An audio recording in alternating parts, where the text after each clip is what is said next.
Well, it's been another year of Game Awards and another year of disappointment for Half-Life 3 fans, but that doesn't mean that there hasn't been a huge amount of exciting announcements at this year's Game of the Year Awards. But which ones are Eurogamer's best picks? Let's find out as we go through 12 bangers and one potential flop. Ooh. All right, we're going to rattle through these one after the other, starting with Zoe. What's your first pick, Zoe?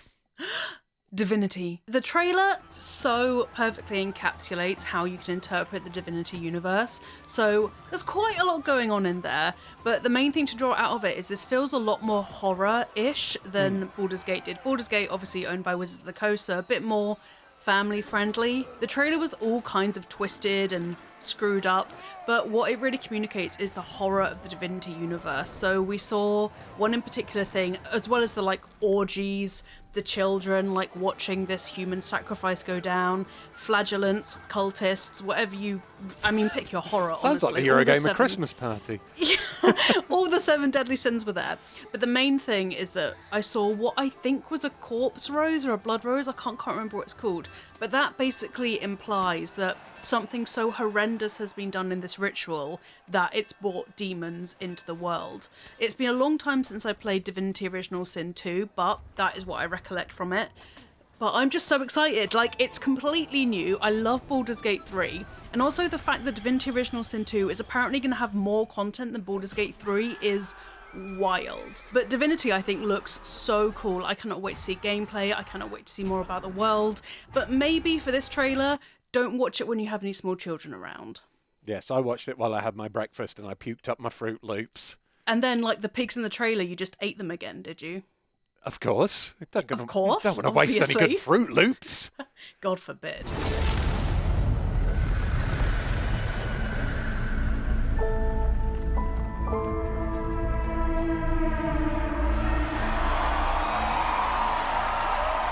So I've done Divinity. Now, Ian, what is the game you want to talk about? Well, I can't help but loving the look of Control Resonant, aka Control 2. I loved the original Control. It was a sci-fi horror action game set inside this weird building called the Old House, and by the looks of this brand new trailer, it looks like all those weird X-Files style shenanigans have broken out of the Old House into the new world. The protagonist for this one is Dylan Faden, who is the brother of Jesse Faden, the original protagonist from the first game, and he's got a massive hammer, and it looks a little bit like the gameplay has gone all Returnal, which is another game I absolutely love. So if this game is combining Control with Returnal, then I'm all in. Plus a little sprinkling of X-Files too. Maybe we'll get a bit of Gillian Anderson. We should be so lucky. We should be so lucky. And the best thing about Control 2, aka Control Resonant, is it's due out in 2026. So that's hopefully so not soon. too long What? to wait. Yeah, already something big to look forward to for next year.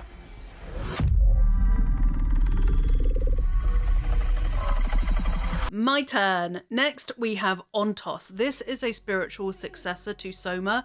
It looks like it's going to be playing with the fabric of reality in terms of perception and maybe different worlds, but there's definitely some horror elements in Sontos. There's a bit in the trailer where you can see a woman ripping skin off of her neck, which is horrifically animated, by which I mean it's fantastically animated.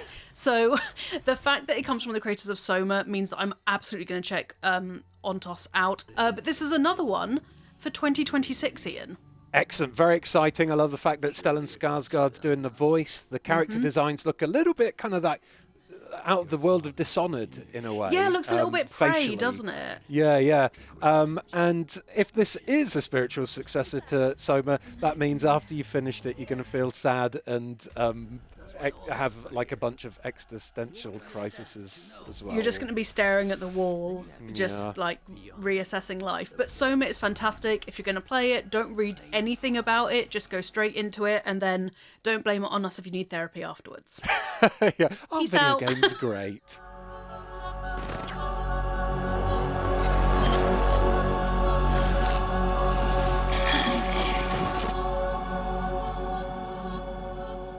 My next pick is a game called Decrepit. The trailer for Decrepit isn't very long, but the instant it starts, you're like, that's a first-person Soulsborne, Souls-like game. Yes. I love Souls games, and I love first-person dungeon crawlers. So this looks to combine it both with some spooky, moody graphics. It's got like one of those pinwheel enemies, one of the guys attached to a wagon wheel rolling towards the character.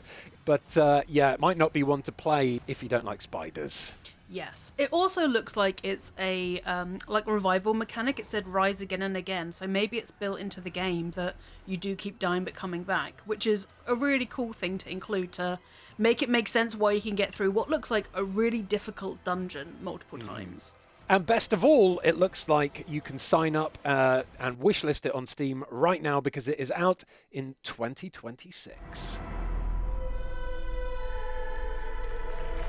Zoe. Yes, It's Ian? you. It's your go. Okay, Resident Evil Requiem. Our boy Leon is back. The trailer looks really cool. I love that we're seeing glimpses of Leon's gameplay as well. He is going full ham at enemies. Grace, we've been told, is more of a like...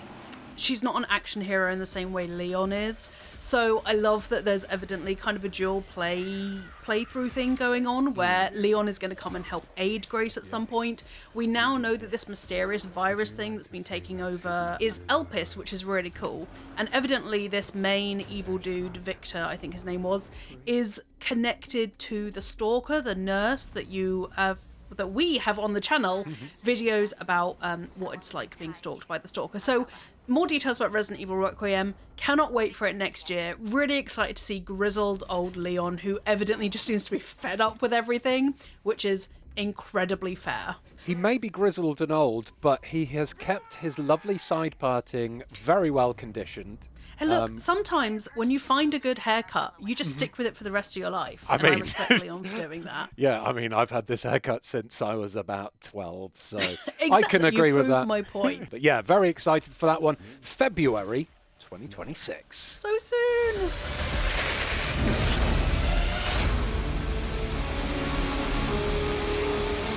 Now listen, I've already proclaimed my love for Returnal in this video, but I'm about to proclaim my love for Returnal again because my next pick is, of course, Saros. I don't really know how you pronounce it, but Housemarque is back with basically what is Returnal 2. They brought along Raoul Coley for the starring role. He's an amazing actor and he looks like he's really enjoying this role. His vocal delivery and motion capture in this trailer looks spot on. Obviously, the gameplay is confined to right at the end, but it's got those kind of dash moves and bullet hell elements that I loved from the original Returnal. Not too much else to say about this one, except for I can't wait to Saros more. No, Saros. No, I tried to get a pun in there, Zoe. You know what I mean. Right. You know what we mean. So what? Yeah, it's gonna be well, Coley, no, fuck. Next, we have Exodus. This is from Wizards of the Coast, and it is a sci-fi adventure game. It's been connected to like kind of an Indiana Jones-like feel, but it looks really cool. The whole idea is that you're the main character who feels directionless his whole life, and then, surprise, surprise, he's the chosen one and needs to... It happens to the best of us. It really does. And then he needs to use something called celestial tech to save the world, basically. Because when does the world not need to be saved in RPGs?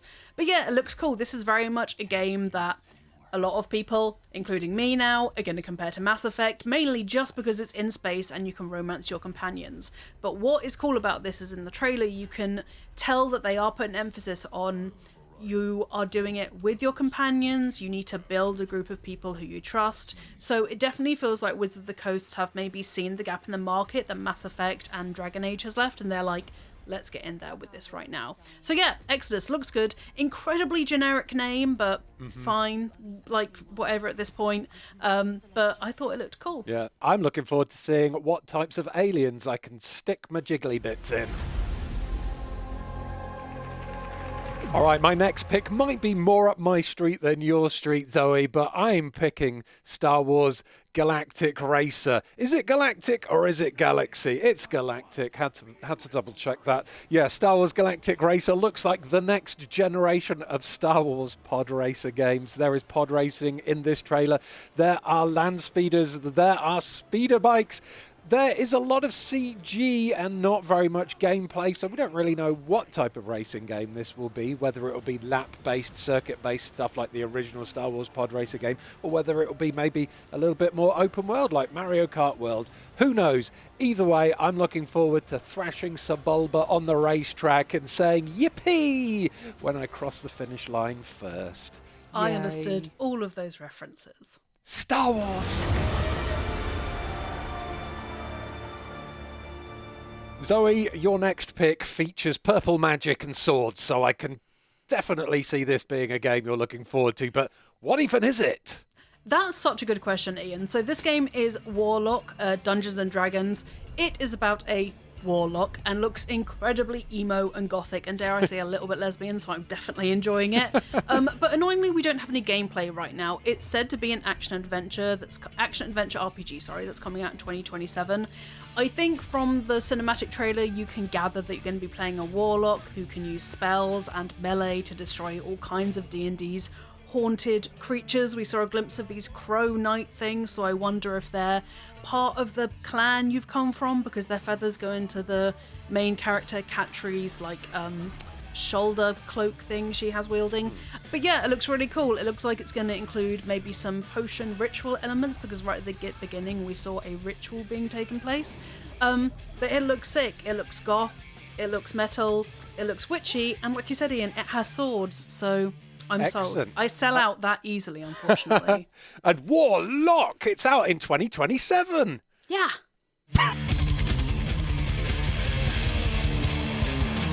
My next pick is, of course, 007 First Light. There wasn't too much in this trailer except for the big reveal of the game's big bad, who, surprising everyone, is played by musical legend Lenny Kravitz. So, if you're an American woman or anybody else, if you love James Bond and you like action-adventure games from IO Interactive, then this one looks like it's going to be an absolute banger. I can't wait for this one. Driving, action, shooting, young James Bond, woo! Put it in my veins.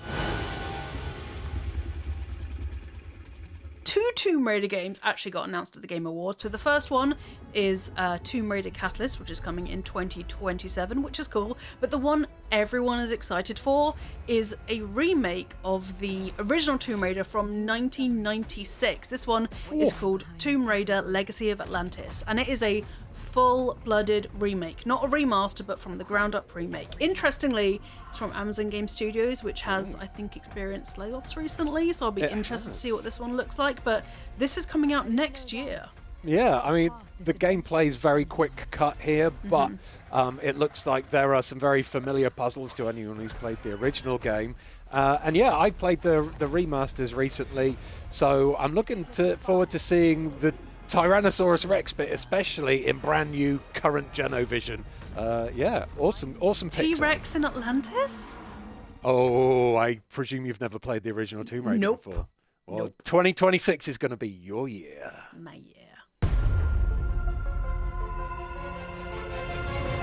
Right, my final choice has to be another Star Wars game. This is Star Wars Fate of the Old Republic. There's not much game, well, there's no gameplay shown off in this. None, straight up none. Just a very slow-moving, moody trailer. But what we want to know, really, or all we need to know, really, is that it's a single-player action RPG, and it is directed by the original director of the OG Knights of the Old Republic game. So if you were a fan of Knights of the Old Republic and you've wanted more, at some point in the near future, you'll be able to play Fate of the Old Republic, which is set in the Old Republic era, and it's Star Wars, and it's an RPG, and that's, yeah, basically all we know. Sick. But exciting. It is time to go on to the potential stinker, the one that weirdly was the end of the Game Awards. This book ended the Game Awards with such a damp splash. It was just like a limp flop. Just like a... Yeah, and just that's normally the Game Awards go out with a banger, but this one, everyone was like, what the hell is this? This is Highguard. This is a upcoming PvP hero raid shooter from a good alumni. It's from creators of Apex Legends and Titanfall, but it just looks so generic and bland. This high action fantasy style has hardly ever worked. I mean, if you think about Godfall and Immortals of God. Avium, which kind of looked the same, they both were massive flops. And yeah, this one just, I don't know, it does nothing for me. Yeah, I just don't have another hero shooter in me, you know? Like, No. Marvel Rivals was a breakout and is doing great. And then obviously you have, like, the big guns like Overwatch and Apex and stuff. And the main dude in the trailer has Killmonger locks, which is just, I thought we would pass that phase Yes. of the game industry, but apparently not. No, if any game screams the next Concord, sadly, this one might be it. And I'm not the only one that thinks that, because I've been reading the comments for this launch trailer. So what I'm going to do is going to play the trailer and I'm going to read out some of the comments in my best kind of trailer style voice for you, Zoe. So Love that. I'm ready. Yeah, so here we go. Okay. Claiming I knew this was going to flop from the moment they announced it spot in the comments section. I'm convinced some game devs just don't read the room. Concord-like is going to be this game's genre. Here before the servers shut down 6 months after release. That is brutal. Oh my That is God. brutal. The first game designed specifically for video essayists to make the downfall of videos. I'm sorry. Is this fucking play about us? How dare you?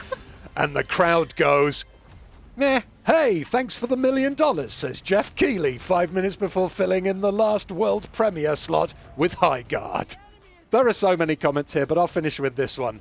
Absolutely insane that this was the last announcement. Yeah, mood. I think it sucks because games like this, you know, haven't been developed overnight. You know there's years of lead up to a first trailer going live, so I feel bad. But also, let's just have some new ideas, lads, please. Yeah. Please, please, please, please, please. Even just aesthetically, give us a new aesthetic. This looks like a combination of Overwatch's scrapped heroes and Paladins when that was out. Like, it's just got no individual character to it, and character can carry you a very long way when it comes to a game coming out. But this, I think, might already be on the deathbed. Yeah, this isn't it. Sorry, whoever made it.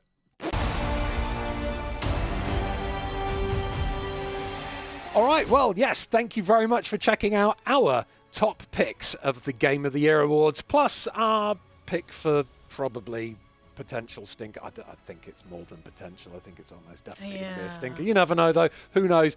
I'm not a fortune teller. If I was, I wouldn't be doing this job. I'd be winning the lottery and living on an island. But anyway, thank you for watching. Don't forget to like and or subscribe, preferably both, and do stick with us here at Eurogamer, because next year in 2026 and beyond, we'll be playing and reviewing and previewing all of these games for you and more. Ooh, isn't that exciting? Isn't that exciting? And now I'm going to go and start working on my Downfall of Highguard video. Excellent. Good work getting in there early. Nice work. Yeah. Thanks, everyone. Bye-bye. Bye.